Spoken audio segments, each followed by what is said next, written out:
Nyinyi hamjawahi kuona watu wamesoma wana PhD lakini kazi hawana? Hamjawahi kuona? Lakini kuna watu hawajasoma, hawajafika hizo elimu, ameishia form 6 tu, lakini ana kazi nzuri, hakuna mfano.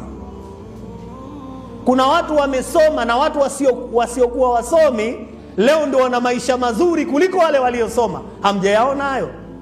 Bado hujavua tu kama Mungu ndio mpangaji.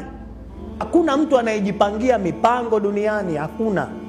We panga utakavyopanga, na hauna budi kupanga, lakini mpangaji mkuu ni mwenyewe Mwenyezi Mungu, na hayawezi kuwa mpaka anavyotaka Mwenyezi Mungu. Haiwezekani kuwa. Yaani wewe jidanganye tutakavyotaka. Sisi tuna position yetu ni kujitahidi kufata sababu. Ni kujitahidi tu kufata sababu.